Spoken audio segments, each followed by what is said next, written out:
Olá, meus amigos, espero que todos estejam bem. Vamos começar a tratar hoje de ação penal. Na última semana, nós tratamos da forma tradicional de investigação preliminar, do inquérito policial, e agora, na sequência natural do nosso conteúdo, nós trataremos de ação penal. Inicialmente, eu trago aqui para vocês um conceito que eu diria um conceito tradicional, talvez o mais correto seria dizer ultra-tradicional, né? Um conceito de Fernando da Costa Tourinho Filho, um autor já falecido, importantíssimo no processo penal brasileiro, porém um autor que desenvolveu toda a estrutura do seu pensamento num período pré-Constituição de 88. Então, toda a doutrina desenvolvida pelo Tourinho Filho é uma doutrina pré-Constituição de 88. Nós sabemos que a Constituição de 88 tem uma influência e uma interferência no direito brasileiro, nunca antes vista, e na estrutura de processo isso é evidente, né? Então, o que nós vemos aqui é um conceito que, embora traduzido, de certa forma, para o direito penal, nada mais é do que um conceito de ação que acabou se notabilizando no direito civil, né? Então, a ação é o direito subjetivo de se invocar do Estado juiz, né, do Poder Jurisdicional, aplicação do direito objetivo a um caso concreto. Definição clássica, né, da ação para o direito civil. Tal direito é público, subjetivo, autônomo, específico, determinado e abstrato. Bastaria dizer aqui que uma filtragem constitucional faria com que fosse necessário incluir aqui alguns detalhes na interpretação dessa primeira parte, né? Ação é um direito subjetivo de se invocar do Estado juiz, a aplicação do direito objetivo ao caso concreto. Talvez a questão do direito subjetivo aqui é o que seja mais questionável. Na segunda parte, quando ele fala tal direito é público, subjetivo, autônomo, específico, determinado e abstrato, nós vamos ter uma conceituação que se desenvolveu ao longo do tempo para amparar a ação civil, a ação que trata basicamente de direitos disponíveis, né? Então, o direito de ação é um direito público? Sim. Direito de ação penal é um direito público? Sim. É um direito público porque o poder de punir do Estado é público, assim como o poder do Estado de interferir nas relações particulares e estabelecer, através da atividade jurisdicional, uma decisão que pode ser imposta coercitivamente, também é um direito público, né? Uma diferença fundamental de que lá no processo civil a pessoa se submete ou não à jurisdição, porque ela não precisa necessariamente levar o caso ao judiciário, o que é o oposto no processo penal. Direito subjetivo. Na verdade, o direito subjetivo é aquele direito que diz respeito especificamente à pessoa, né? É aquele direito que nasce da personalidade do indivíduo enquanto sujeito de direitos. Então, não dá para dizer que a ação penal é um direito subjetivo, porque seja o Ministério Público, seja o ofendido nos casos de ação penal de iniciativa privada, eles não são titulares do direito de punir, né? Então, como se costuma dizer, o direito subjetivo significa que a pessoa ingressa em juízo para perseguir algo que lhe pertence, um direito do sujeito, um direito subjetivo. No caso da ação penal, nós não temos isso. O direito de punir é um direito do Estado, né? Então, nós vamos ver lá na frente que o mais correto seria falar em direito potestativo. Um direito autônomo e abstrato. Específico e determinado eu vou deixar porque são questões mais formais. Mas autônomo e abstrato, de certa forma, tem a ver muito com a questão da disponibilidade do bem tratado, né? Dizer que a ação é um direito autônomo e abstrato significa necessariamente dizer que a ação não tem, que o direito processual, que o direito tratado na relação processual não tem vinculação específica com o direito material, tá? A gente precisaria tratar aqui daquelas fases de evolução do direito processual para estabelecer que, num primeiro momento, como eu já disse para vocês, o direito processual era tratado como um apêndice como um direito subjetivo, ou melhor, como um direito adjetivo, perdão, em relação ao direito material. E, portanto, ele não tinha autonomia nem abstração. Então, reconhecer o direito de ação como autônomo e abstrato importa dizer que o direito processual tem uma lógica própria, tem uma natureza própria e que o direito de ação estaria desvinculado da relação de direito material. Então, isso está, em tese, correto, né? Então, quando o sujeito ingressa com uma ação, ele está exercendo um direito constitucional de estar em juízo, de submeter ao judiciário uma lesão ou ameaça ao direito seu, e esse direito nada tem a ver, num primeiro momento, com aquele direito previsto lá no direito material que ele pretende tutelar, tá? Específico e determinado, porque nós temos aqui uma construção teórica específica e determinada em relação ao direito processual. E, portanto, esse direito estaria ali estabelecido, né, naquelas regras, naquelas instituições próprias de direito processual, certo? Então, vamos seguir aqui para a gente ver o contraponto em relação a esta conceituação que eu chamaria aqui de ultra-tradicional. Agora eu coloco uma conceituação do Guilherme Nutt, que, embora seja um autor atual e um autor que tem uma capacidade de atualização da sua obra impressionante, né? Quase que todo ano ele atualiza todo o seu conjunto de obras de direito, ele produz com uma continuidade, com uma quantidade impressionante, né? Para o Guilherme Nutt, a ação penal é o direito do estado acusação ou do ofendido de ingressar em juízo solicitando a prestação jurisdicional representada pela aplicação das normas de direito penal para o caso concreto. Vejam que nesta conceituação nós já fugimos um pouco daquela lógica do direito subjetivo. Então aqui ele coloca o estado acusação, Ministério Público ou o ofendido com o direito de ingressar em juízo solicitando a prestação jurisdicional. Vejam que o Nutt já foge um pouco daquela ideia de direito subjetivo, né? O sujeito não estaria ali defendendo a aplicação de um direito seu. Então, o poder de punir não é do indivíduo.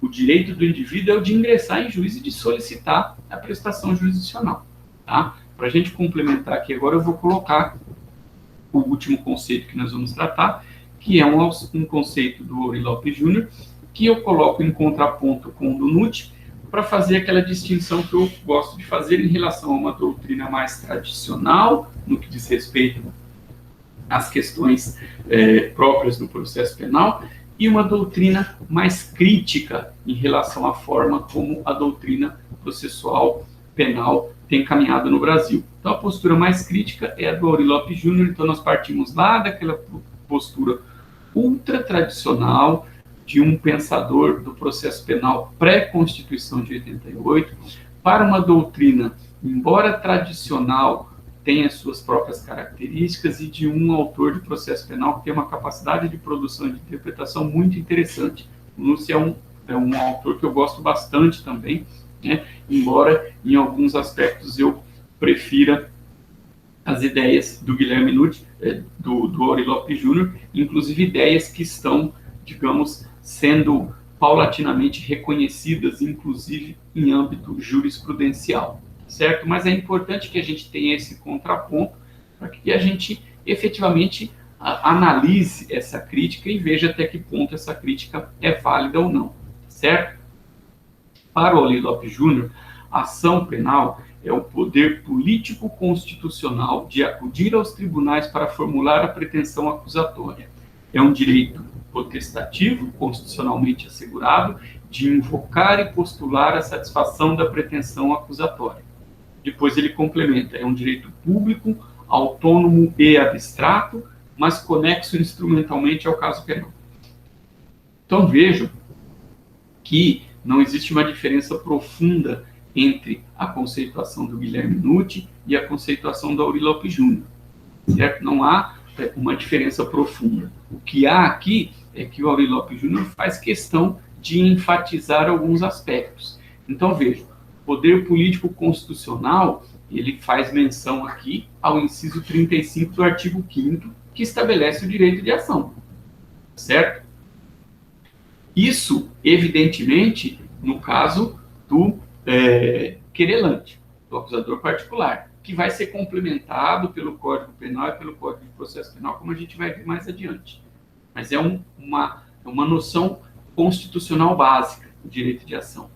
E, em relação ao Ministério Público, o artigo 129, inciso 1, estabelece a titularidade da ação penal de iniciativa pública para o Ministério Público, né? Uma das funções constitucionais do Ministério Público é justamente a ação penal de iniciativa pública. Então, esse poder político constitucional, ou seja, um poder que foi criado pela decisão política constitucional fundamental do Brasil, de ir até os tribunais e formular o quê? A pretensão acusatória, né? A pretensão acusatória, que é materializada na denúncia ou na queixa, é uma pretensão de alegar e de comprovar a ocorrência de um fato delituoso para que desta atividade desenvolvida no processo possa surgir a possibilidade de aplicação de pena. Então, aqui nós vamos ter a incidência do princípio da necessidade do processo penal. Então, quando eu comecei lá falando do conceito do Tourinho Filho, eu adverti a vocês que no processo civil nós não temos a necessidade do processo, ao passo que no processo penal há essa necessidade. Então, a pena, ela é pressuposto do direito penal, da incriminação da conduta e da previsão de pena, mas ela não prescinde do processo. Não é possível cumprir o direito penal material sem processo. Então, daí a ideia de necessidade do processo. Por isso que esse poder político constitucional de ir até os tribunais para formular uma pretensão acusatória. Por isso se fala em direito potestativo, né? Eu não estou defendendo um direito meu, um direito subjetivo meu, porque o direito subjetivo, via de regra, ele é disponível. Eu exerço ou não exerço os meus direitos. Eu busco ou não busco a interferência do Estado, a jurisdição, para solucionar uma questão. Este é um ponto fundamental. Nas minhas relações privadas, eu posso abrir mão de cobrar uma dívida, ainda que eu tenha o título executivo, ainda que eu tenha todas as provas que me socorreriam e ir em busca da satisfação desse crédito. Por quê? Porque é um direito subjetivo. Eu exerço ou não exerço, caso seja interessante para mim. Eu sou munido aí do que se convencionou chamar de oportunidade e conveniência. Eu vejo se é oportuno, se é conveniente, se não é, eu abro mão e tudo bem.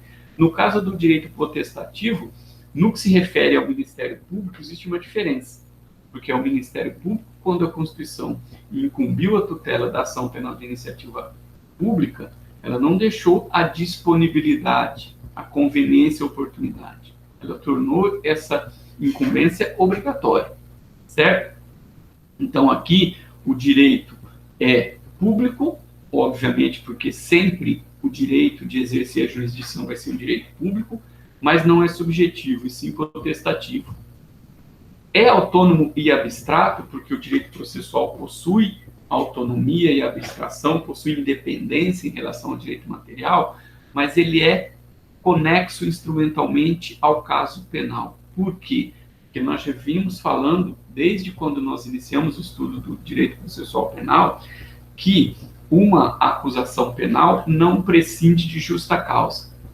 Nós falamos no nosso último encontro, inclusive, em relação à necessidade, ou a possibilidade, melhor dizendo, de verificação de justa causa para o inquérito policial. Até mesmo a investigação penal pode ser questionada no que diz respeito à sua justa causa. Por quê? Porque o direito penal não é instrumento de vingança. A persecução penal não é instrumento de vingança. Então, ela carece de requisitos mínimos para que ela possa ter validade. Então, quando se diz que é necessário haver justa causa para a ação penal, nós estamos dizendo que, embora o direito seja autônomo e abstrato, ele tem uma conexão instrumental com o caso penal. Já de início, vai haver a verificação dessa justa causa. E para que não fique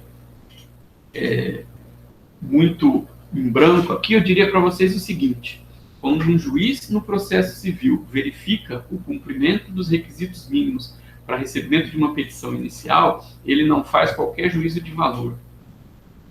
Eu apresento lá uma pretensão dizendo que o sujeito me deve um valor e apresento documentos que, num olhar mais superficial, eu já percebo que não tem característica de comprovatória dessa dívida. Só que o juiz recebe ou não a inicial no processo civil, analisando apenas questões formais processuais, sem qualquer análise de mérito, por mais superficial que seja. Ao passo que no processo penal, não é assim que funciona.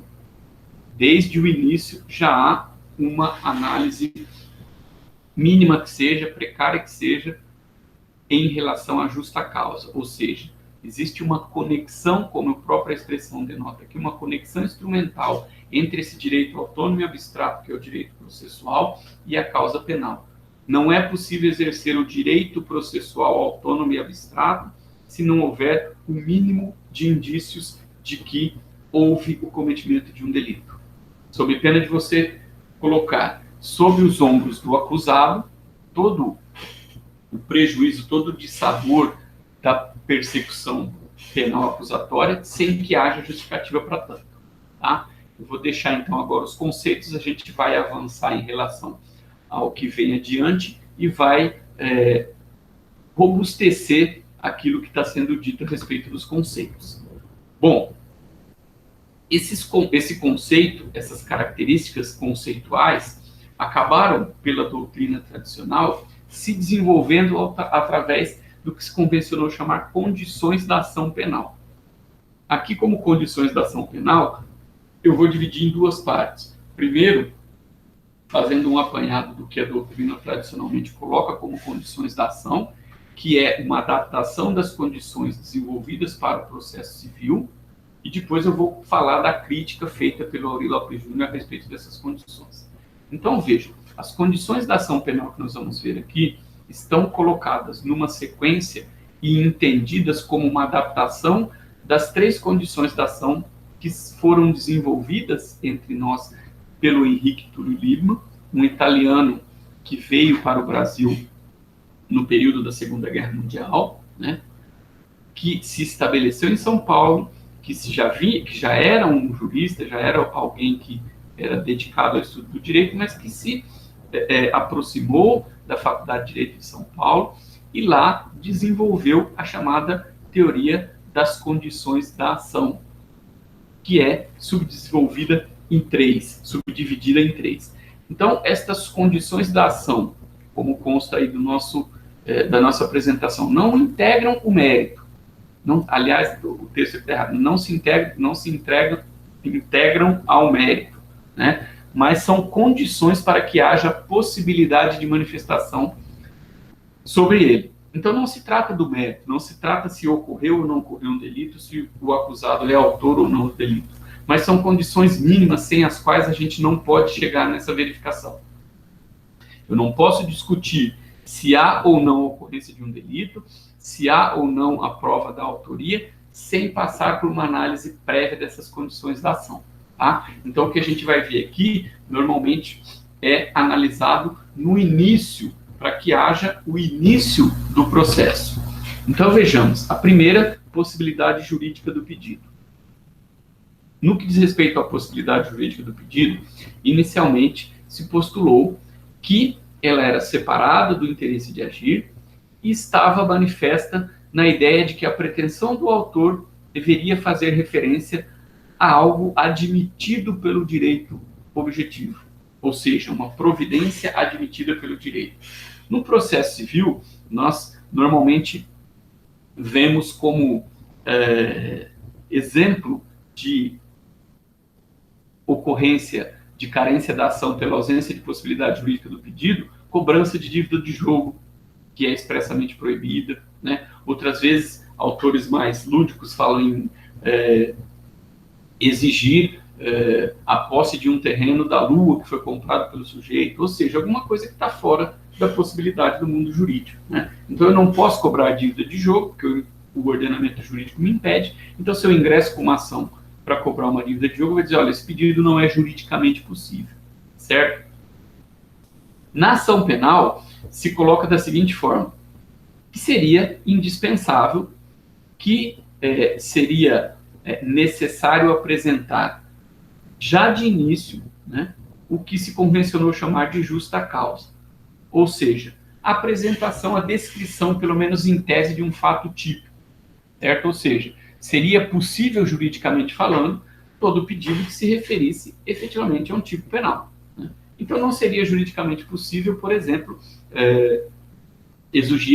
ingressar com uma ação penal pedindo a condenação por dano culposo, porque o delito de dano só é punível criminalmente a título de dolo. Então, o dano culposo não é crime, não é possível juridicamente. Seria mais ou menos isso. E aí, a doutrina já fala na questão da justa causa, certo? Depois a gente vai falar bastante em relação à justa causa.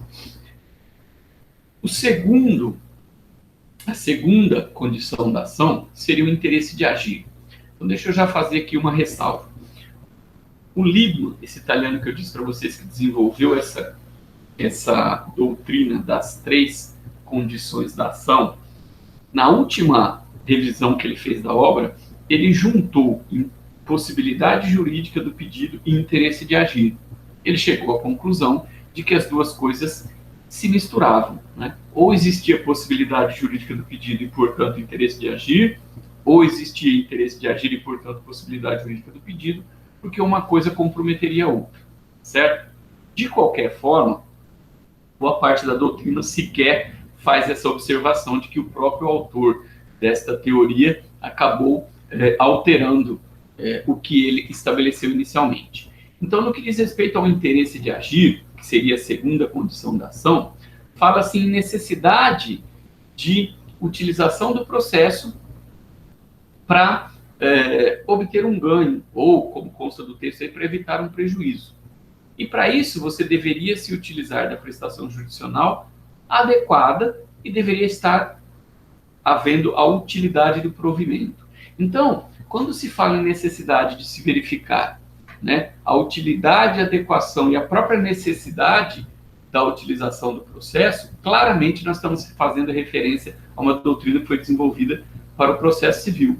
Necessidade e utilidade no processo penal são questões inerentes à própria necessidade de se valer do processo para aplicar pena. Não existe nenhuma outra forma de aplicação de pena que não seja por meio do processo, né?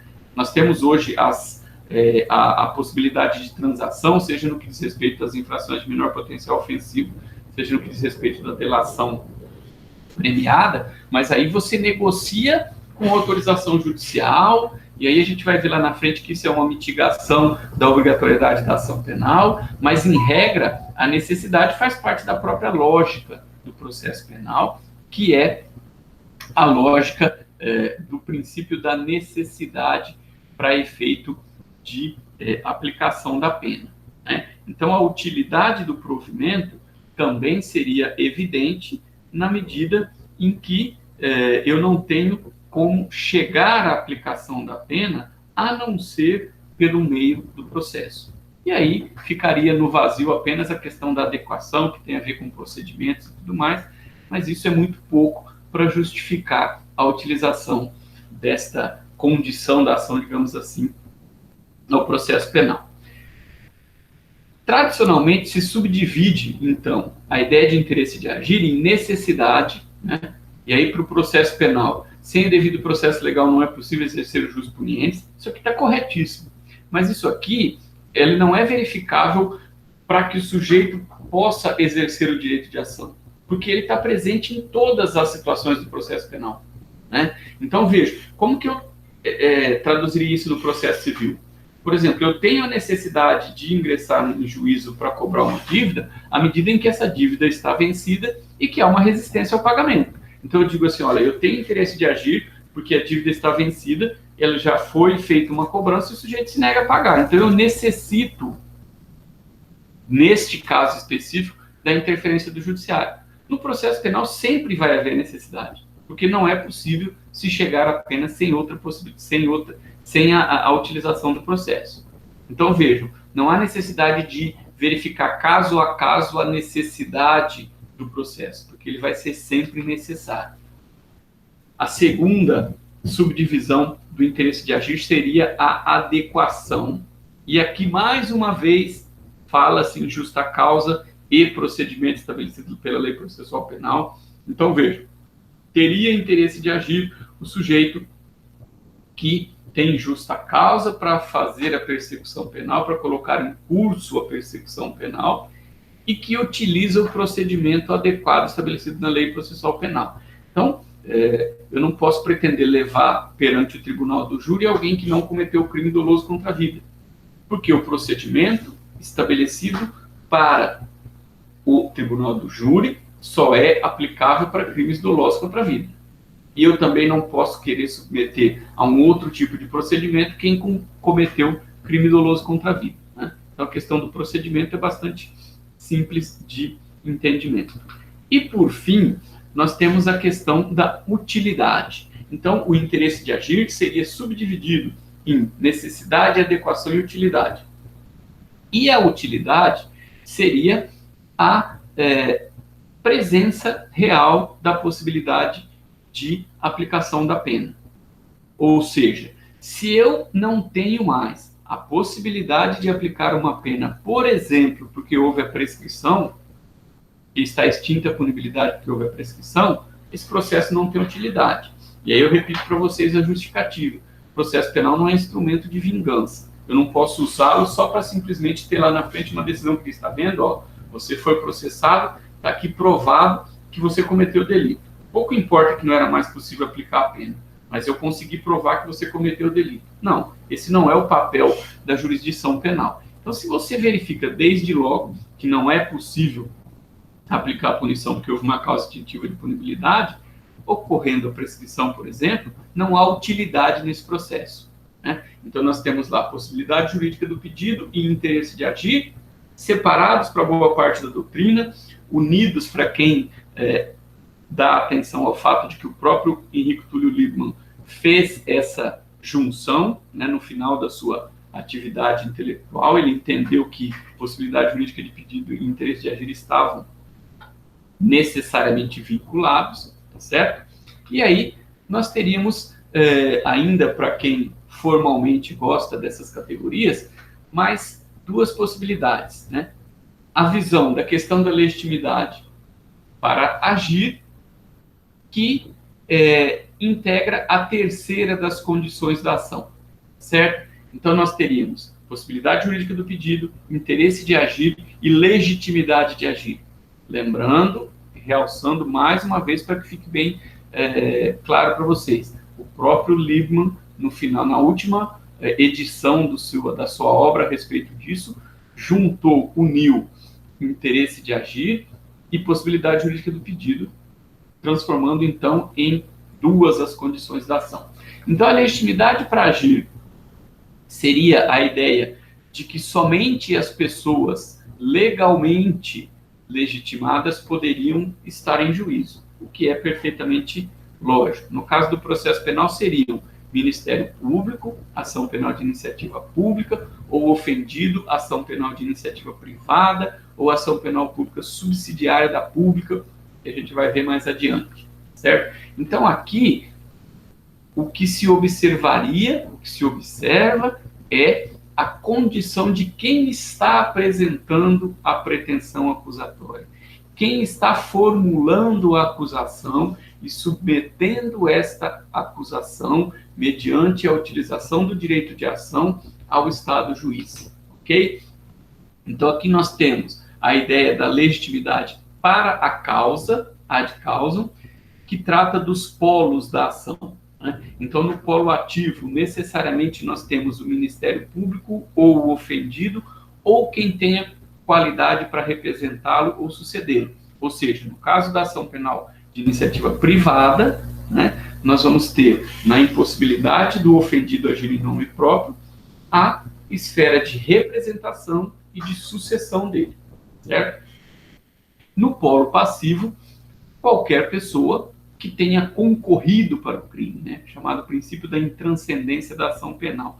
A ação penal nunca pode ser proposta em face de pessoa que não seja autor, coautor ou partícipe do crime. Ou seja, pessoa que de qualquer forma tenha concorrido para o crime, né? No Código Penal nós vamos ter, lá na parte geral, a ideia de que qualquer pessoa que tenha concorrido para o crime. A pessoa concorre para o crime como autor, como coautor ou como partícipe.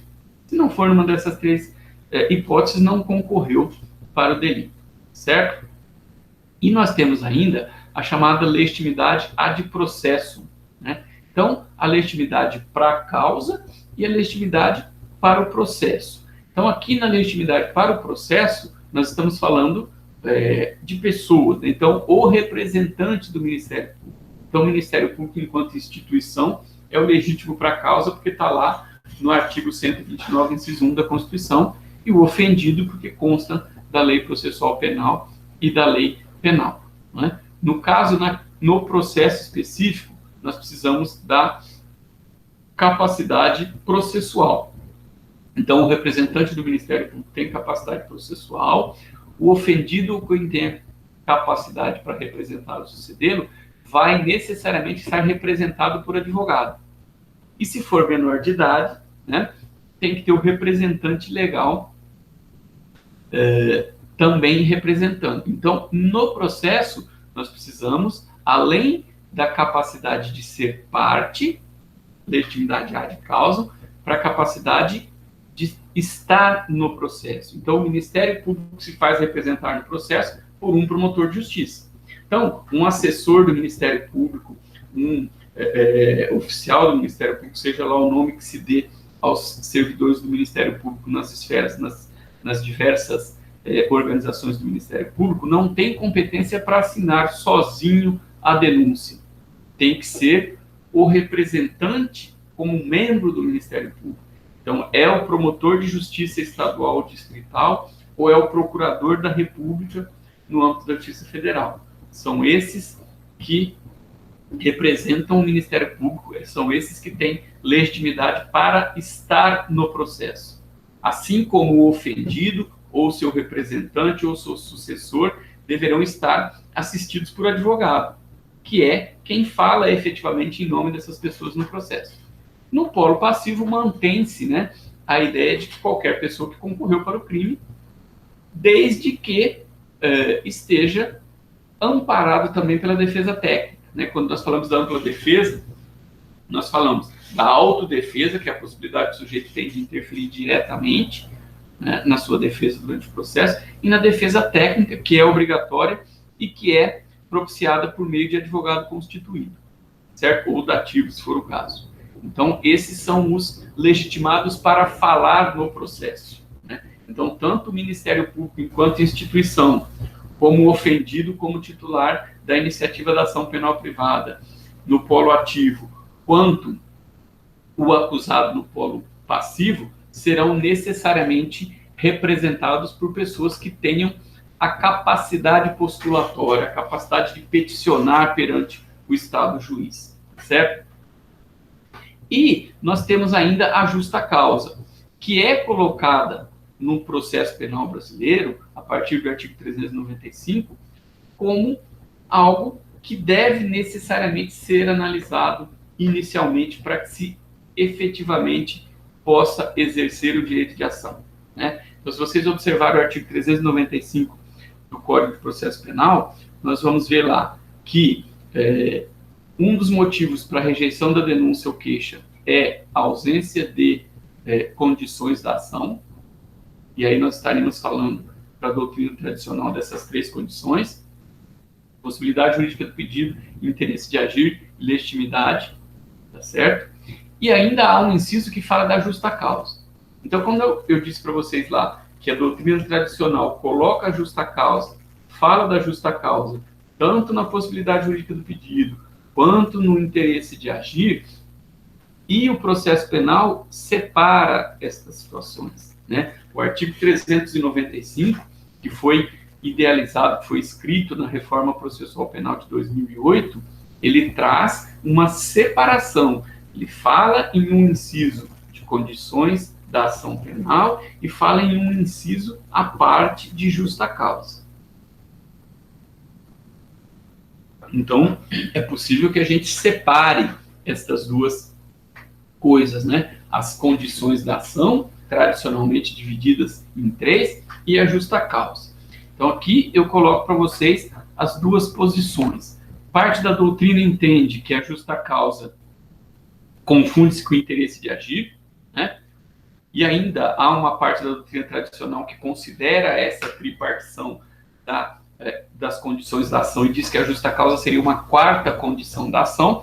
E aí, nesse caso, nós estamos falando de uma doutrina que, de certa forma, ignora ou rechaça o que consta do Código de Processo Penal, na medida em que no artigo 395 nós temos divisão, um inciso trata das condições da ação, outro inciso trata da justa causa, tá certo? E nós temos uma boa parte da doutrina que adota uma posição que foi há algum tempo desenvolvida pela Maria Tereza Rocha de Assis Moura, vocês estão vendo o nome embaixo.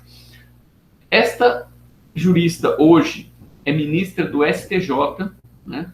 Foi professora de Direito durante muito tempo, professor de Direito Penal, é uma das pessoas, talvez uma das principais, ou se não a principal pessoa que é responsável por eu estar aqui hoje, né, falando de direito e falando de processo penal, porque a Maria Tereza Rocha de Assis Moura me deu aula numa especialização lato sensu que eu fiz em direito processual e depois, por iniciativa dela, por estímulo dela, eu acabei ingressando no mestrado em tutela jurisdicional punitiva, e ela também era professora do mestrado. Então ela foi uma das primeiras, não, ela foi a primeira pessoa a me estimular nesta empreitada aqui de me tornar um estudioso e, por consequência, um professor de processo penal, certo? Então a Maria Tereza Rocha de Assis Moura tem como tese de doutorado um trabalho amplo a respeito da justa causa no processo penal.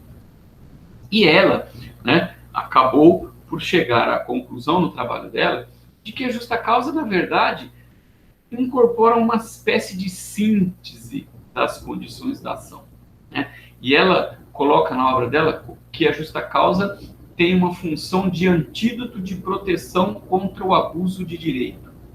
Então, a justa causa no processo penal, ela seria como forma de síntese em relação a essas tradicionais condições da ação do processo civil, que são possibilidade jurídica do pedido, interesse de agir e legitimidade. No processo penal, ela seria uma síntese disso tudo, acrescida da necessidade de se fazer uma análise prévia de mérito, ou seja, de se verificar se existe efetivamente indícios de autoria e de materialidade, né? O que o Aurí Lopes Júnior chama de comice fumus delicto, ou seja, de fumaça do cometimento do delito, né? Aquele sustentáculo mínimo que indica que quando alguém está sendo acusado criminalmente, não há um abuso do direito de acusar. Não há a utilização do processo como forma de vingança. Então, a justa causa seria esse toque final nas condições da ação, que é algo que, em tese, não existe no processo civil. Porque no processo civil, essa primeira verificação seria unicamente uma verificação baseada em questões formais, né? Então, essas condições da ação seriam vistas de uma forma muito mais abstrata do que se vê no processo penal, onde já há uma análise de indícios, ainda que sejam mínimos, de materialidade e de autoria delitiva, certo? Além destas condições, há ainda, para que se possa efetivamente iniciar uma ação penal, o que a doutrina convencionou chamar de condições de procedibilidade. A ideia de condição de procedibilidade se afasta um pouco da ideia de condições da ação, porque elas não estariam ligadas efetivamente ao direito de estar em juízo, ao direito potestativo de apresentar a acusação como forma de pretensão acusatória, como diz o Guilherme de Souza Nutti, né? Mas sim questões que são entraves para isso. Então, Rogério Lauria Tucci, com apoio, por exemplo, de Guilherme de Souza Nutti, entende que estas condições de procedibilidade seriam outras condições para o exercício do direito à jurisdição, né? Seriam condições que não estariam ali naquelas clássicas, aquelas 3 clássicas, mas que fariam também referência à condição para você exigir a jurisdição, tá? Então, são condições específicas exigidas pela lei para determinados casos. A diferença fundamental aqui é que essas hipóteses são variáveis, né? Não se aplicam a todos os casos, como em tese se aplicam aquelas 3 condições lá que eu coloquei. Possibilidade jurídica do pedido, interesse de agir e legitimidade, além da justa causa, para todo tipo de ação penal. E essas aqui seriam adequadas, cada uma à sua realidade. Então, a primeira delas, representação do ofendido ou do seu representante legal. Quando se fala em representação, nós estamos falando de ação penal de iniciativa pública condicionada, tá? Nós vamos falar mais lá na frente a questão da iniciativa das ações penais. Mas são hipóteses legais em que o legislador condiciona o poder não só do Ministério Público, como do próprio delegado de polícia para investigar a representação do ofendido ou seu representante legal. Sem essa representação, não se tem início à investigação ou mesmo à ação penal. Requisição do ministro da Justiça. Requisição do ministro da Justiça, existe uma hipótese bem específica, né? Crime contra a honra praticado pelo presidente da República ou chefe de governo estrangeiro. Neste caso, há necessidade de requisição do ministro da Justiça para que possa haver a ação penal. A requisição do ministro da Justiça substitui a representação do ofendido pelo fato desse ofendido ser uma pessoa que exerce uma função pública proeminente, certo? Ingresso de agente em território nacional em crimes praticados no exterior. Existe a possibilidade de um crime mesmo praticado no exterior ser punido no Brasil, né? Conforme consta lá do Código Penal, e a possibilidade também do processo penal, como nós vimos da aplicação da lei processual no espaço. Porém, como o Brasil não tem poder de exercer coercitivamente o seu poder jurisdicional fora do território nacional, é necessário que o sujeito ingresse no território nacional para que se considere possível a ação penal. Sob pena de você movimentar uma ação penal e, por exemplo, não conseguir citar o sujeito e aí você não poder levar adiante. Então, a ideia é que o sujeito tem que estar no território nacional para que ele possa ser alcançado pela jurisdição penal. Seguindo, poderes especiais para menção ao fato criminoso na procuração em caso de queixa-crime. Isso consta do artigo 44 do Código Penal. Qual é a situação? Quando se trata de queixa-crime, em que você imputa a alguém a prática de um fato criminoso, você vai descrever um fato criminoso e afirmar que aquela conduta foi praticada pelo acusado, pelo querelado.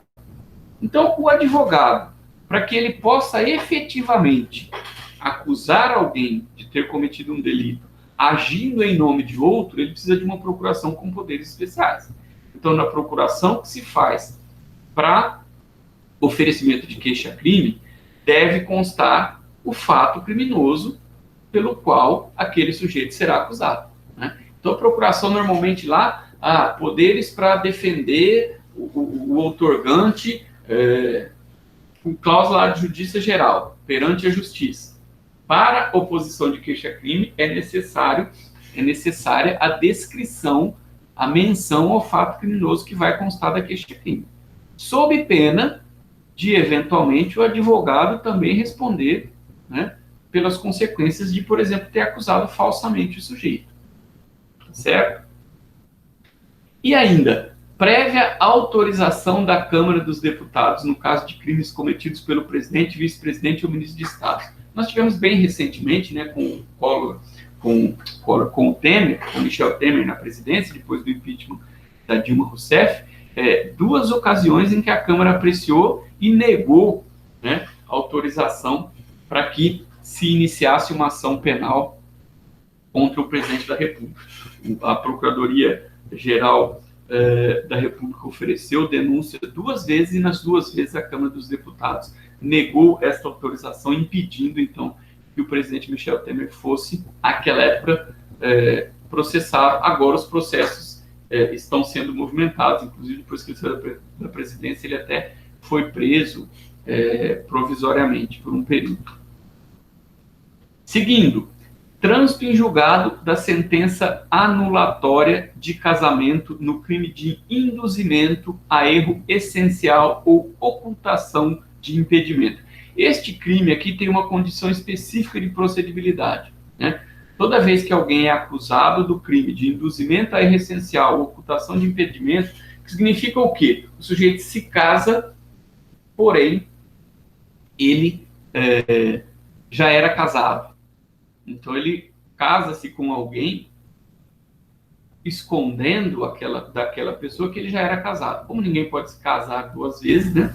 Então, para que o sujeito seja acusado do crime, tem que haver a sentença anulatória do casamento. Ou seja, esse é um crime personalíssimo, somente a pessoa que se casou com o bígamo pode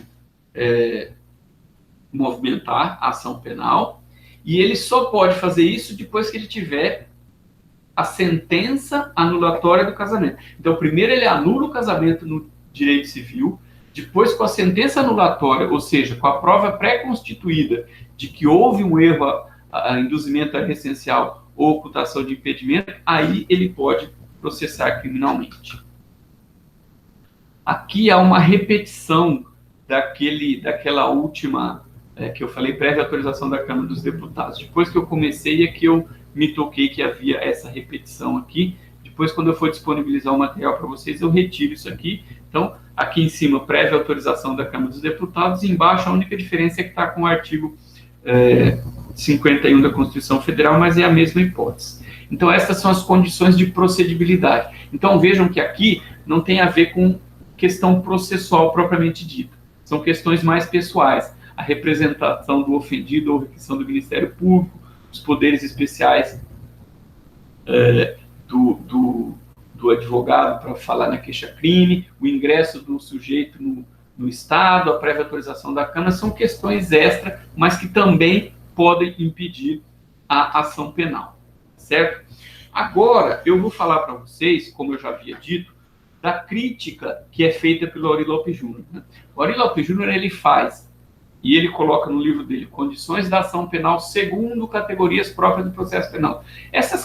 Para falar dessas categorias próprias do processo penal, o Aurí trata especificamente do que consta lá, no artigo 395 e em outros pontos do Código. Então, ele faz uma adequação, digamos assim, do que consta do Código de Processo Penal, tratando do que ele chama de categorias próprias do processo, né? Ou seja, ele rechaça aquela estrutura transportada do processo civil para o processo penal, né? Eu já falei em algumas oportunidades para vocês que o processo civil e o processo penal, já há algum tempo, eles andam em caminhos opostos, né? Eu tive a oportunidade de falar disso quando a gente estava falando de princípios, inclusive com uma pergunta de um de vocês que foi interessantíssima, aquela questão da colaboração, né, do judiciário. Eu falava lá da questão da iniciativa dos juízes para a produção de provas, e a gente fez esse contraponto. Enquanto o processo civil está pensando em julgar um mérito a todo custo, inclusive com a participação ativa do juiz, no processo penal, a ideia de um processo acusatório cada vez mais afasta essa possibilidade, né? Então, essas categorias próprias do processo penal, das quais o Aurí Lopes fala tanto, são aquelas categorias que têm a ver com aquela base principiológica do processo penal que o separa do processo civil, né? Recentemente, eu até vi uma coisa que eu achei extremamente interessante e que me chamou a atenção, porque tem muito a ver com isso que o Aurí Lopes Júnior fala. No processo civil, atualmente tem se falado não mais em meios alternativos de solução das demandas quando se trata da mediação e da arbitragem, mas tem se falado em meios adequados de solução de conflitos, né? E essa ideia está vinculada ao quê? Que no processo civil, na vida privada, o meio adequado é entre as próprias pessoas, sem interferência do Estado. Então, não seriam meios alternativos. E tem até uma professora que diz assim, não, alternativo é o uso da jurisdição. O adequado é as partes, na sua vida privada, resolverem as questões de forma privada, né? Seja por meio de mediação ou arbitragem. E haver interferência estatal, excepcionalmente. Então, o alternativo seria o estatal. Então, quer dizer, é exatamente o oposto do processo penal, na medida em que no processo penal o princípio reitor é o princípio da necessidade. Não se dispensa, de forma alguma, a interferência do Estado juiz para a aplicação da pena. Então, são caminhos absolutamente opostos, tá, ok? Então, essas categorias próprias do processo penal, para o Lopes Júnior, estabeleceriam algumas condições da ação, que são as seguintes. A prática de fato aparentemente criminoso, o fumus comis delicti, que eu já falei para vocês lá atrás. Então, a fumaça do cometimento de delito, né? É uma aproximação em relação àquela ideia de fumus boni iuris, fumaça do bom direito, que é um dos requisitos lá para concessão de liminares, para antecipação de tutela, né? Para as tutelas de urgência que são aplicadas no processo civil. Então, a fumaça do cometimento do delito, de certa forma, seria, né, um requisito mínimo para que você tenha ação penal. Aquela ideia principal de que o processo penal não está sendo utilizado como instrumento de vingança, não está havendo abuso do direito, certo? Então, é preciso demonstrar minimamente, por isso fumaça, né, alguma coisa mínima que seja, que houve cometimento de um delito. O Lopes Júnior não inclui aqui a questão, por exemplo, de você afastar a possibilidade do sujeito ter agido em legítima defesa, né? Do sujeito ter agido acobertado por algum excludente de culpabilidade, ou seja, erro de proibição, alguma coisa que impeça a aplicação da pena. Ou seja, basicamente dizer, olha, eu estou apresentando aqui um fato que tem aparência de crime. E eu estou dizendo que vou comprovar isso para efeito de aplicação da pena. Punibilidade concreta. A punibilidade concreta é o afastamento daquelas hipóteses em que o processo não é mais viável, porque não é mais possível aplicar a pena. Então, exemplo clássico da prescrição da perda do direito de ação, no caso da ação de iniciativa privada, que existe um prazo para ingressar com a queixa-crime. Então, não é mais possível punir. Se não é mais possível punir, não tem sentido a ação penal. Seguindo, a legitimidade de parte, que é essencial, né? É necessário que haja legitimidade de parte. No caso do processo penal, a legitimidade de parte é muito bem estabelecida. Ministério Público para ações penais de iniciativa privada, pública, e ofendido, representante ou sucessor para ações de iniciativa privada. Então, não tem dúvida em relação a isso. E, no polo passivo, sempre alguém que seja autor, coautor ou partícipe do crime. Tá? Então, com relação a isso, no processo penal, não tem dúvida. Não existe qualquer possibilidade de você processar um terceiro, de você incluir alguém no processo penal porque é representante, né? Então, se é menor de idade, não tem processo penal. Você vai resolver lá na justiça de acordo com o ética. Se não é partícipe, não é coautor ou não é autor, não ingressa na ação penal. Então, isso é absolutamente objetivo, certo? E, por fim, a justa causa, né? Então, eu diria para vocês que aquele primeiro lá, prática do fato aparentemente criminoso, está mais vinculado à demonstração de que há uma conduta, né? E olha, demonstração mínima, né? Por isso fumaça. É uma probabilidade do cometimento do crime. Então, lembra quando nós falamos na aula de inquérito, né, daquela ideia de possibilidade permite a investigação, probabilidade permite o processo, e certeza, né, com todas as considerações que se fazem em relação à ideia de certeza, permite a condenação. Então, nós estaremos no meio do caminho aqui. Então, o fumus comis delicti e a justa causa seriam de forma a tornar possível, ou melhor, provável o crime, né? Possível permite a investigação, provável permite o processo. Então, entre prática de fato aparentemente criminoso, fumus comis delito e justa causa, o apresentante da pretensão acusatória, Ministério Público ou querelante, deveria demonstrar que aparentemente foi cometido um delito e que ele tem elementos mínimos que permitam estar em juízo, né? Então, olha, o fato aparentemente é criminoso e eu tenho aqui já o mínimo para ingressar em juízo. Se eu não apresento isso, eu não posso iniciar ação penal sem prejuízo de que eu possa continuar investigando, sem prejuízo de que novas provas possam ser descobertas e, num futuro, possa haver o início da ação penal, certo? Então, esse é o impedimento da ação penal naquelas circunstâncias, certo? No caso da punibilidade concreta da legitimidade de parte, não tem o que se falar. Então, por exemplo, se o ofendido ingressa com uma ação, mas na verdade se trata de ação penal pública, há um problema de legitimidade de partes. Mas o Ministério Público pode vir substituir essa parte e ingressar com a denúncia e não vai haver problema nenhum, né? Se não há a possibilidade de punibilidade concreta, não há mais que se falar em processo. Se não há a prática de fato aparente criminoso, ou seja, se não há fumaça do cometimento do delito ou não há justa causa, você carece dos elementos mínimos. Então, você precisa voltar lá para a fase preliminar, angariar esses elementos mínimos e depois tentar novamente. Então, é assim que o Aury Lopes Júnior coloca essa questão das condições da ação.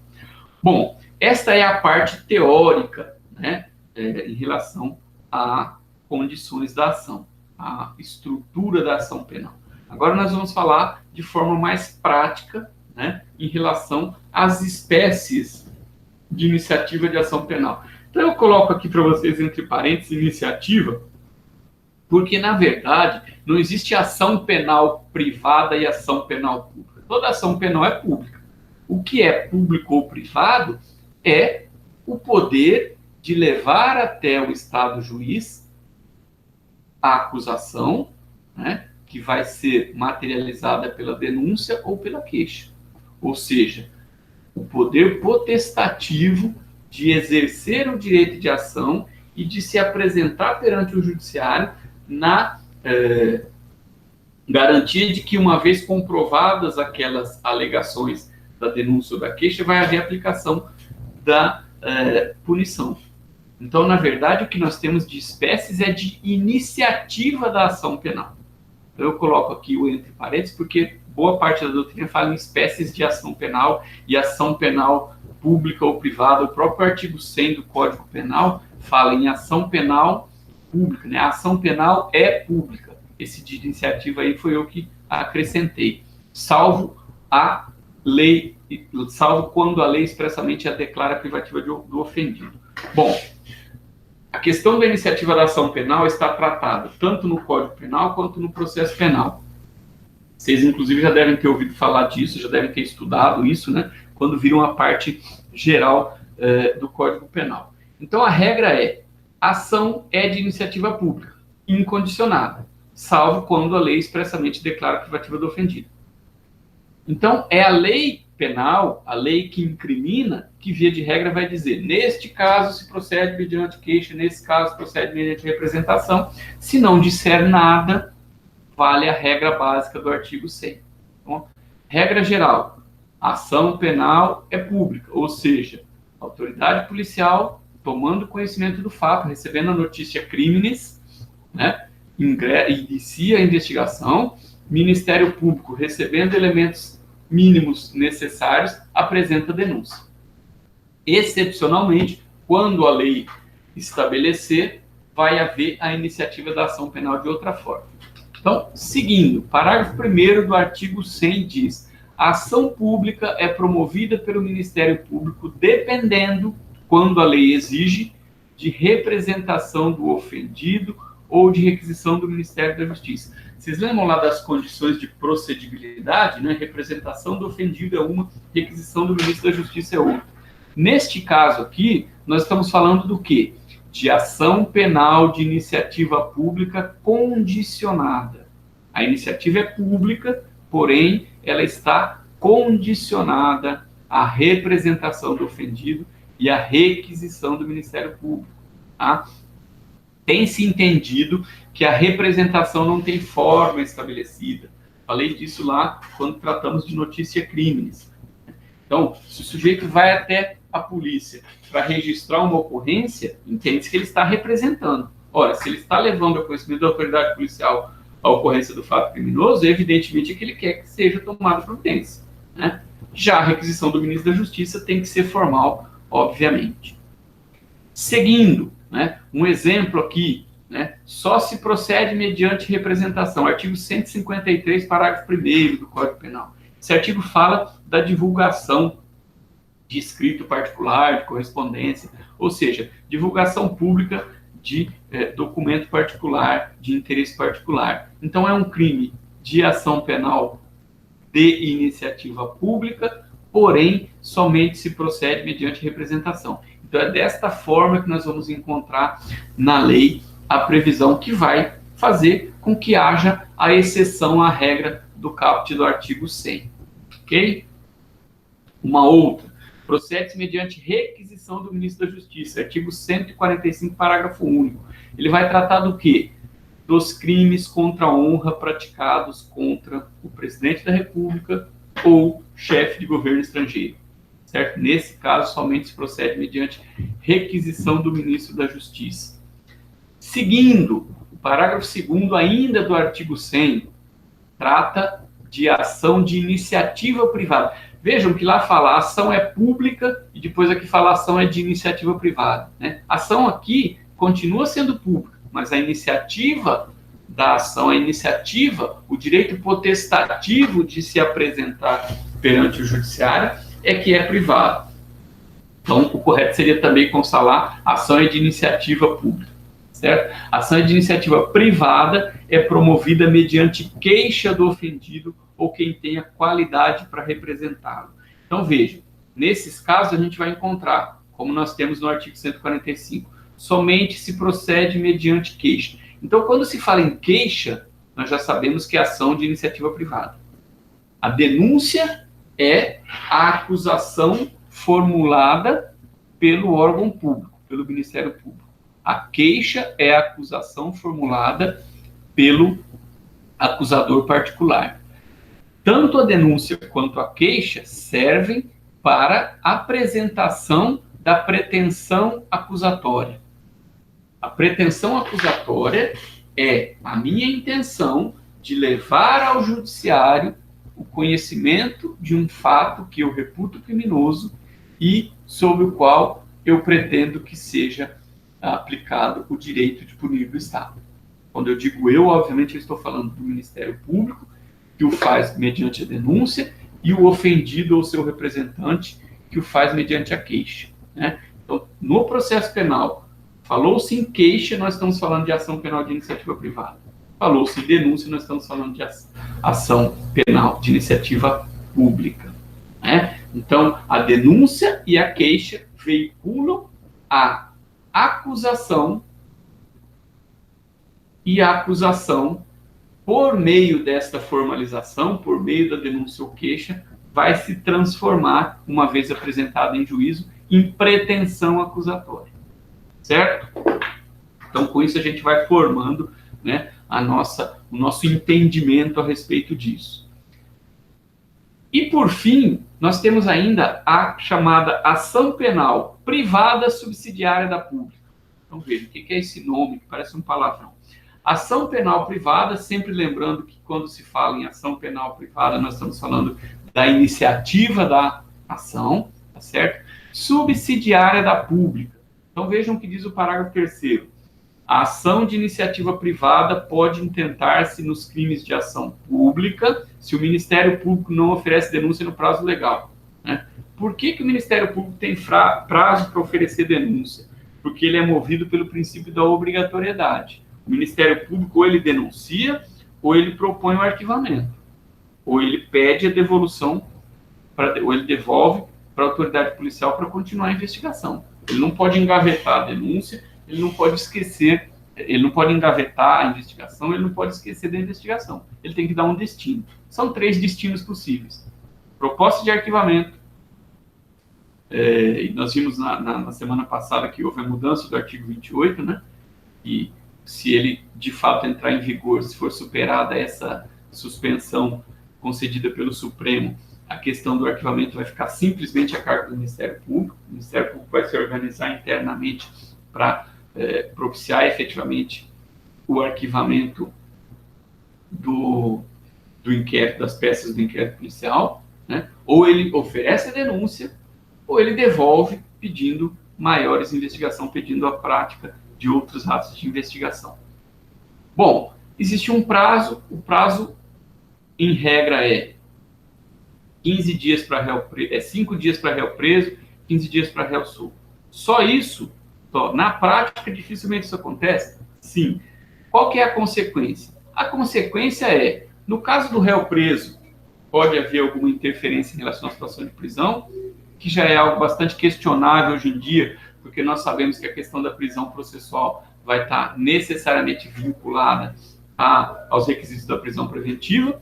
E no caso da ação penal, estando o réu solto, vai ter influência especificamente em relação à possibilidade da apresentação da ação penal privada subsidiária da pública. Então, veja, o Ministério Público não cumpriu o prazo, o ofendido vai lá e apresenta a queixa-crime.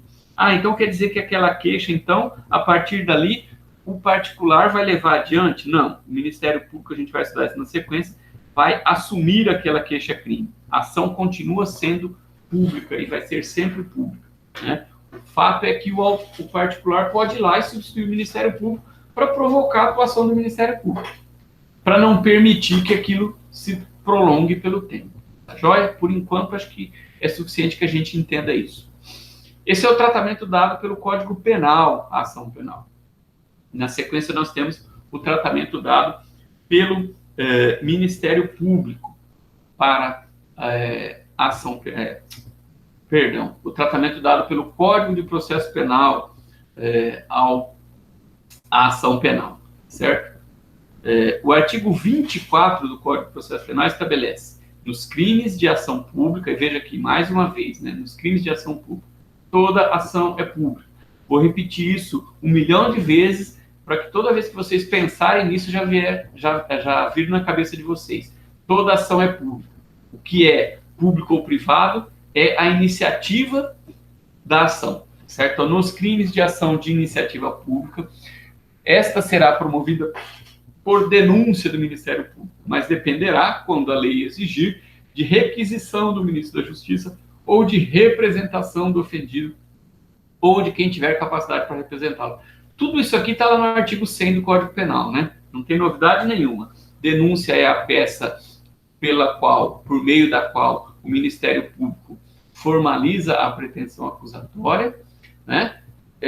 Quando a lei exigir, haverá necessidade de requisição do Ministro da Justiça ou representação. Então, aqui nós temos os casos de ação penal de iniciativa pública condicionada, certo? Parágrafo 1º. No caso de morte do ofendido ou quando declarado ausente por decisão judicial, o direito de representação passará ao cônjuge ascendente, descendente ou irmão. Então, assim, essa linha de representação aqui, que está inclusive com as letras iniciais em maiúsculo, em negrito e sublinhado, para que vocês não se esqueçam. Então, assim, CAD, cônjuge, ascendente, descendente ou irmão. Em todo o processo penal, esta é a linha de representação.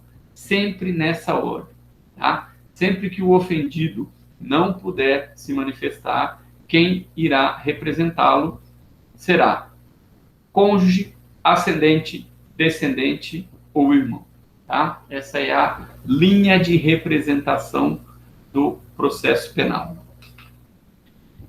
Parágrafo 2º. Seja qual for o crime, quando praticado em detrimento do patrimônio ou interesse da União, Estado, município, a ação será pública. Então, veja, aqui nós temos no Código de Processo Penal a repetição do que consta lá no artigo 100 do Código Penal, né? Nos crimes de ação de iniciativa pública, haverá promoção por denúncia do Ministério Público.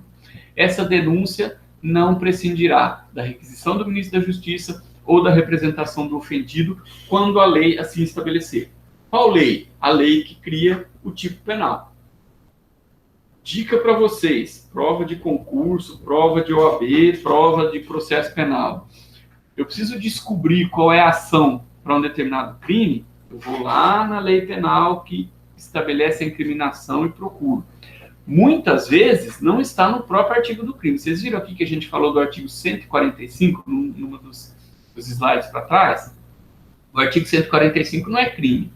Crime está no 139, calúnia, 140, difamação e 141, injúria. Mas o 145 está falando da ação penal para os crimes contra a honra, né? Então, toda vez que você vai verificar uma questão, em qualquer código que seja, em qualquer lei que seja, veja aquela parte completa, né? No caso, seja um capítulo, seja um título, vá até o final, porque são informações que vão te municiar a respeito do conhecimento necessário. A representação do ofendido poderá ser feita pelo cônjuge, ascendente, descendente ou irmão, ou seja, a linha de representação, né? E, por fim, sempre que o patrimônio ou interesse da União, do Estado, do município for afetado pelo crime, nós estaremos diante de ação penal pública. É uma complementação do que consta nas leis penais incriminadoras. Seguindo, retratabilidade da representação. De acordo com o Código de Processo Penal, no artigo 25, a representação será irretratável depois de oferecida a denúncia. Mutatis mutandis, até o oferecimento da denúncia, a representação é retratável, certo? Esta é a causa de nós termos, durante muito tempo, até que se chegou à conclusão de que no caso de violência doméstica sempre se procede via iniciativa pública incondicionada, que a gente tinha aquela situação, né, de que havia a representação para levar adiante a ação penal, muitas vezes a investigação no caso de ação penal decorrente de violência doméstica, e na sequência a pessoa ia lá e retirava, né, aquela frase que é tecnicamente incorreta, retirou a queixa. A pessoa foi na delegacia ou foi no Ministério Público e retirou a queixa. Na verdade, a queixa é a peça por meio da qual se veicula a pretensão acusatória particular, né? Na prática, não é isso. Então, o que havia nesses casos? Havia a retratação da representação. Então, antes do oferecimento da denúncia, o ofendido pode se retratar. Então, lesão corporal de natureza leve, desde que não praticada em âmbito de violência doméstica, é crime no qual se procede mediante representação. Então, antes do oferecimento da denúncia, a vítima pode se retratar. Oferecida a denúncia, não há mais a possibilidade de retratação. Vejam, pensemos na lógica. A ação é pública, sempre. Neste caso, a iniciativa é pública, porém, há um condicionante, a representação da vítima. Então, se a gente pensar nas escalas, o máximo da ação pública é aquela incondicionada. Tomou-se conhecimento de um homicídio, não importa qualquer manifestação de representante da vítima. O poder público tem interesse de agir. Tomou-se conhecimento de violência doméstica, não interessa a representação da vítima. O Ministério Público tem possibilidade de agir. No meio do caminho, aquelas que dependem de representação, é interesse público, como é o caso, por exemplo, da lesão corporal de natureza leve, fora do âmbito da violência doméstica, e aquele exemplo que eu dei do 153, que trata da divulgação de documento particular ou correspondência, 253, na verdade, né? É interesse público, porém, o avanço da ação penal depende da representação, é condicionada a uma representação. E o máximo de privacidade está na ação penal de iniciativa pública, onde o próprio ofendido tem que ir lá, contratar um advogado e apresentar a queixa-crime, né? Então, a representação ela fica no meio do caminho. É interesse público, mas condicionado à manifestação do ofendido. Só que essa manifestação só pode ser alterada uma vez apresentada até o oferecimento da denúncia. Por quê? Oferecida a denúncia, a ação penal é de natureza pública. E a partir daí, o ofendido não tem mais interferência, né? Essa é a lógica do artigo 25. Depois, uma outra observação importante, o artigo 38 do Código de Processo Penal. Salvo disposição em contrário, o ofendido ou seu representante legal. Quem é o representante legal do ofendido? Cônjuge, ascendente, descendente e irmão, né? CAD, cônjuge, descendente, ascendente e irmão.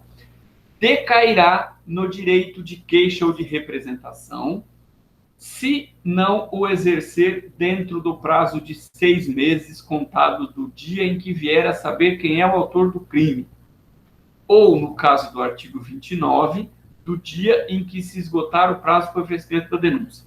Então, vamos por partes, como diria Jack o Estripador.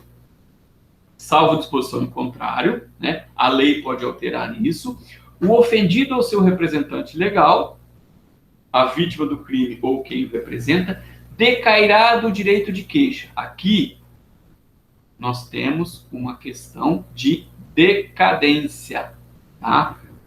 Do direito de queixa ou de representação dentro de 6 meses. O que é prazo decadencial? É aquele prazo que corre de forma contínua, que não se interrompe, que não se suspende. Então, vejam, esse prazo de 6 meses, se ele vencer em feriado ou se ele vencer em final de semana, você precisa fazer a queixa ou a representação no último dia útil, né? Ah, o meu prazo vai vencer bem no meio do carnaval, mas eu não vou deixar lá de curtir o meu carnaval para ir lá oferecer queixa-crime. Então, na quarta-feira de cinzas, eu acordo, tomo um banho, né? Vou lá e apresento a minha representação e protocolo a minha queixa-crime. Não vai poder. Por quê? Porque é prazo decadencial, não é prazo processual. Então, prazo processual só vence em dia útil. Prazo decadencial conta-se de forma ininterrupta, tá? Então, chegou no prazo de 6 meses, não fez representação, não fez queixa, acabou. Não tem mais a possibilidade. O que isso acarreta? Extinção da punibilidade, tá? Decair do direito de queixa ou representação acarreta extinção da punibilidade. Acabou a possibilidade daquele sujeito ser punido por esse crime. Então, sem qualquer possibilidade de alteração. Esse prazo começa a correr do dia em que se vier a saber quem é o autor do crime. Obviamente, não do conhecimento do crime, né? Eu não posso representar ou apresentar queixa-crime, eu posso até registrar minha ocorrência, né? Mas eu preciso ter o prazo de representação de quando eu sei quem é o autor do crime, a materialidade. Muitas vezes eu tomo conhecimento da autoria num momento e no momento posterior eu tomo conhecimento da... Muitas vezes eu tomo conhecimento da materialidade, da ocorrência da ofensa criminosa, mas só no momento futuro eu vou tomar conhecimento da autoria. Então, esse prazo de 6 meses começa a correr do dia do conhecimento da autoria. No caso do artigo 29, qual é o caso do artigo 29? Ação penal de iniciativa privada subsidiária da pública. O Ministério Público não age, o particular pode agir. Neste caso, o prazo começa a contar do dia que se esgota o prazo do oferecimento da denúncia. Ou seja, o sujeito não precisa, no dia seguinte ao vencimento do prazo do Ministério Público, ir lá correndo e apresentar queixa-crime, né? Ele vai ter 6 meses a partir daquele dia. Ele pode muito bem esperar o Ministério Público se organizar e apresentar queixa-crime. Percebeu que não vai acontecer, que não vai rolar, o Ministério Público abandonou aquilo lá, vai deixar prescrever, aí vai lá e apresenta a queixa-crime. E aí o Ministério Público vai ser obrigado a integrar o polo ativo daquela demanda e levar adiante, certo? Parágrafo único.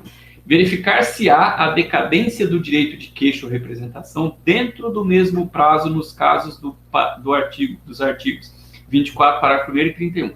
Esses artigos aqui tratam da morte do ofendido e da declaração de ausência do ofendido, tá? Então, verificar-se-á a decadência do direito de queixa e representação dentro dos mesmos prazos, no caso dos artigos. Então, a partir da morte, os representantes têm o seu prazo, a partir da declaração de ausência, os representantes têm o seu prazo, que é o prazo de 6 meses. Tá? Então, representação ou queixa-crime, prazo de 6 meses, salvo se a lei não dispuser de forma diferente. Quer ver uma hipótese?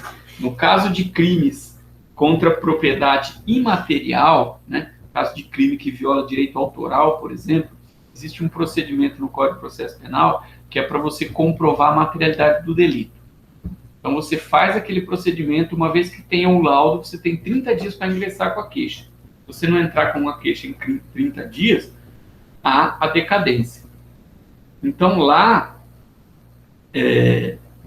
o que acontece? Você tem o prazo de 6 meses para buscar a atuação policial, porque senão você decai do direito. E, uma vez homologado o laudo, você tem só 30 dias para oferecimento da denúncia, independentemente de faltar mais tempo. Então, é porque aí, neste caso, há uma alteração da lei. Então, salvo disposição em contrário. Nesse caso, há uma disposição em contrário. Okay? A lei pode dispor de maneira contrária. Então, aqui eu confirmo para vocês e reforço aquela dica. Estou fazendo lá uma prova, estou com o código, estou fazendo com consulta, vou olhar toda aquela matéria que está centrada. Achei o artigo 38 aqui, há 6 meses.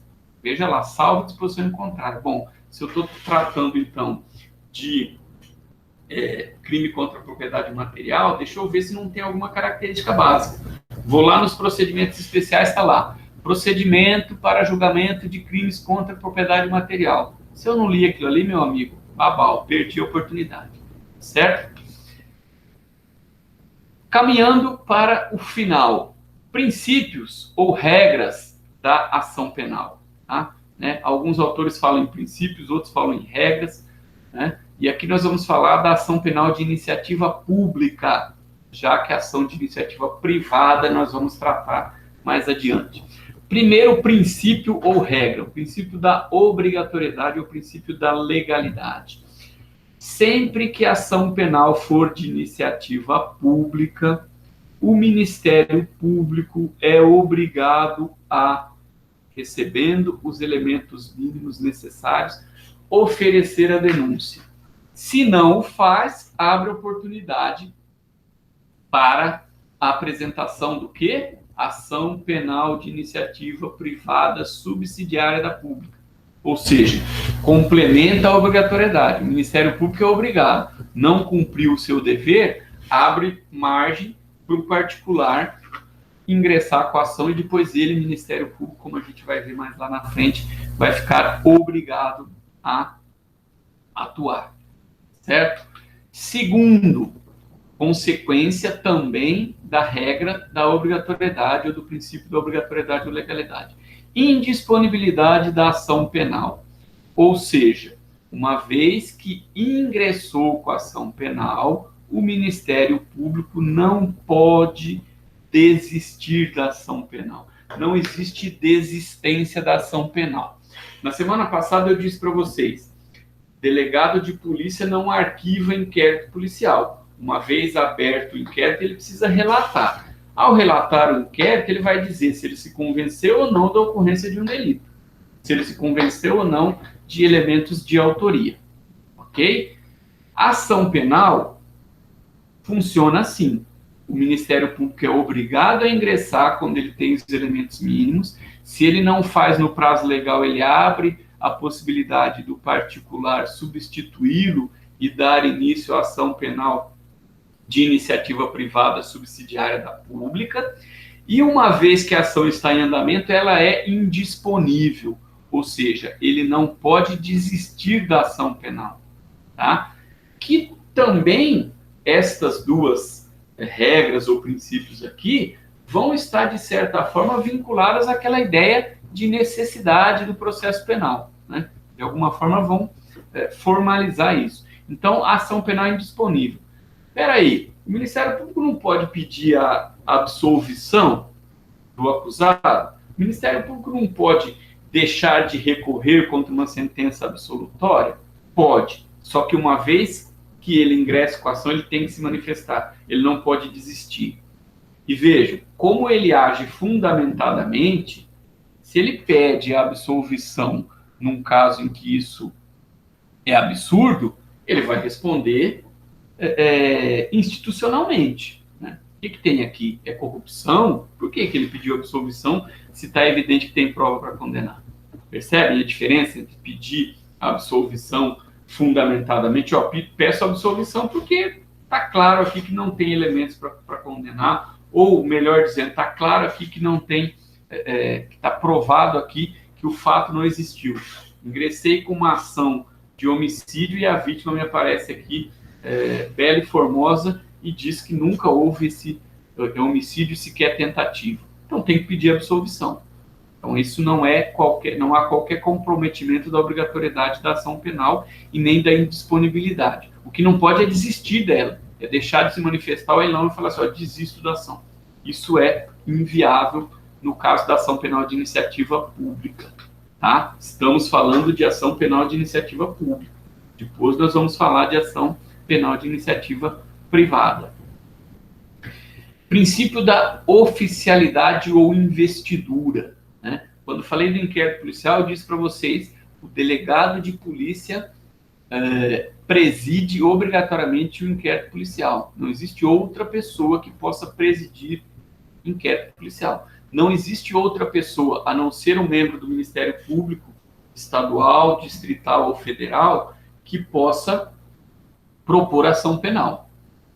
A investidura, no caso da ação penal de iniciativa pública, está prevista no artigo 129, inciso 1 da Constituição Federal, que estabelece que é competência do Ministério Público e só do Ministério Público. Então, por isso, oficialidade ou investidura. É o Ministério Público que está investido do poder obrigatório e indisponível de propor ação penal sempre que houver indício suficiente por crime que se processa mediante ação penal de iniciativa pública.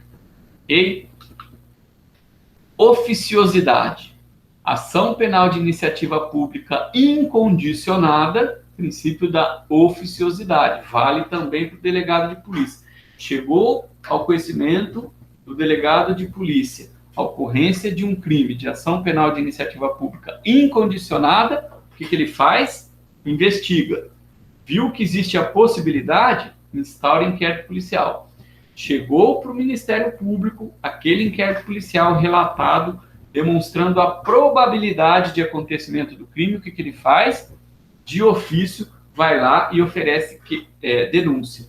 Não precisa de qualquer manifestação, age de ofício, certo? A ressalva aqui, ação penal de iniciativa pública condicionada, ele depende de representação. Incondicionada, age de ofício. Indivisibilidade. Bom, aqui é preciso fazer uma ressalva. Vocês vão encontrar autores que vão dizer que a ação penal é divisível, ação penal pública, e que é indivisível é só a ação penal de iniciativa privada. Eu coloco como indivisível. Por quê que vai haver autores que vão dizer que a ação é divisível? Porque há decisões jurisprudenciais, inclusive do Supremo Tribunal Federal, dizendo que não há problema do Ministério Público dividir a ação penal. Mas o que diabos é dividir a ação penal? É oferecer denúncia contra um ou alguns réus e deixar outros de fora. O que nós precisamos entender aqui é o seguinte: o Ministério Público pode dividir a ação penal a seu bel prazer e não processar alguém porque ele achou bonito ou legal ou porque é amigo dele, ou ele pode dividir a ação penal por questão de interesse processual para um melhor resultado. Então, para quem diz que a ação penal é divisível, você precisa observar bem isso. O que seria essa divisibilidade? É a possibilidade de simplesmente não processar alguém? Apurei que 3 pessoas cometeram o crime. O A, o B e o C. Só que o C é meu amigo. Então eu vou denunciar o A ou o B. Nós vamos ver lá na frente que na ação penal privada isso não é possível. E seria possível na ação penal pública, de iniciativa pública? Por quê? Né? se há obrigatoriedade? Penso eu que está mais correto dizer que não é possível. Existe tolerância com decisões, inclusive, do Supremo Tribunal Federal, em situações, por exemplo, réus distintos, uns com prerrogativa de função e outros não. Então, o que o Ministério Público fez de forma marota?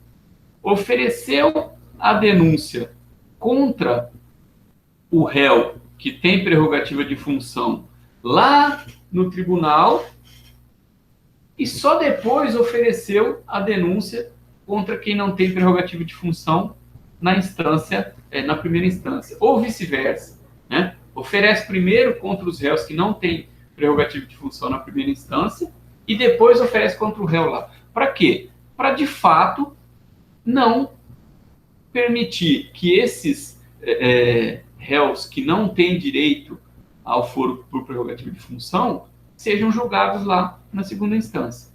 Então, aqui, na verdade, ele não está dividindo no sentido de deixar de denunciar. Então, a gente precisa entender se essa divisibilidade tem o sentido de processar em momentos diferentes e em ações penais diferentes, ou se teria o sentido de simplesmente não processar, certo? Não procuração penal.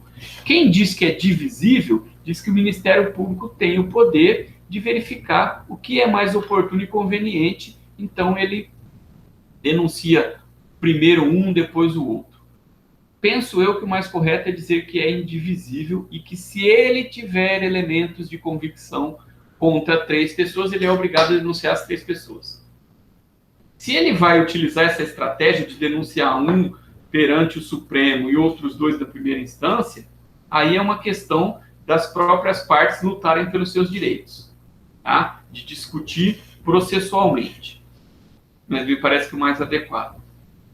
Se quiser dizer que ela é divisível, vai ter que justificar que, de acordo com decisões judiciais, seria possível dividir dessa forma. Propõe a denúncia aqui no primeiro momento e a outra depois.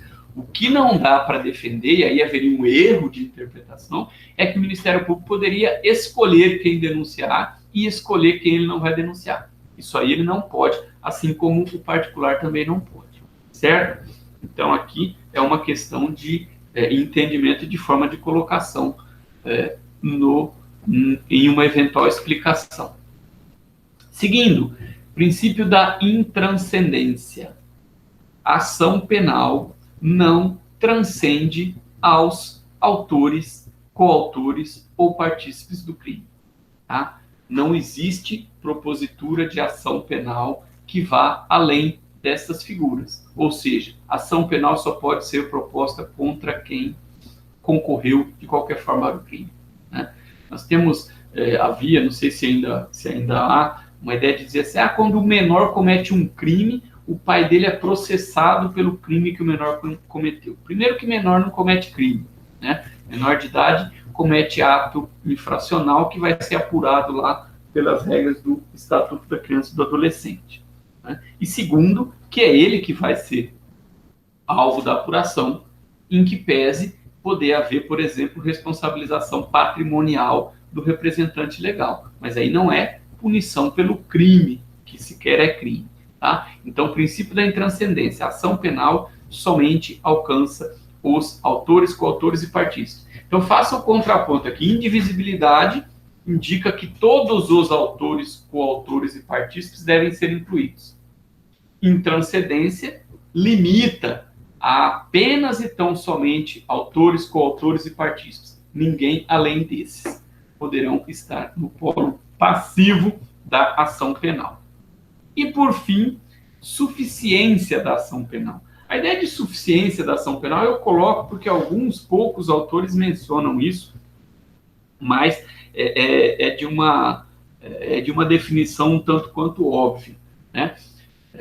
A jurisdição penal tem competência para resolver todas as questões criminais. Então, a ideia de suficiência da ação penal é, numa ação penal, se resolve cabalmente a questão do delito. Mas a questão dos aspectos penais do delito. Porque nós temos aspectos não penais, como, por exemplo, a possibilidade de ingresso de ação para ressarcimento de dano, né? A chamada ação civil decorrente do delito que a gente vai ver na sequência. Então, a ideia de suficiência é todas as questões penais relacionadas ao cometimento de uma determinada infração são solucionáveis pela jurisdição penal por meio da ação penal. De certa forma, a gente poderia dizer que a ideia de suficiência significa que eu não posso propor ação penal para resolver parcialmente o crime, né? Partir a conduta, ou melhor, as consequências do crime para fazer ações diferentes. Talvez esse seja o sentido mais adequado. Ok? Então, meus amigos, chegamos aqui ao fim da nossa apresentação. Tratamos de ação penal, falei a respeito das características iniciais da discussão doutrinária que tem a respeito da separação de ação penal civil, de ação civil e de ação penal, para efeito de colocar cada coisa no seu devido lugar, né, de tratar adequadamente cada uma das ações, e depois falei das modalidades. Na sequência, nas próximas aulas, nós vamos tratar do que ocorre na ação penal privada, tá certo? E depois na ação civil decorrente do delito. Então, espero que todos estejam bem, todos estejam se cuidando, né? E na próxima semana nós estaremos de volta. Um grande abraço a todos.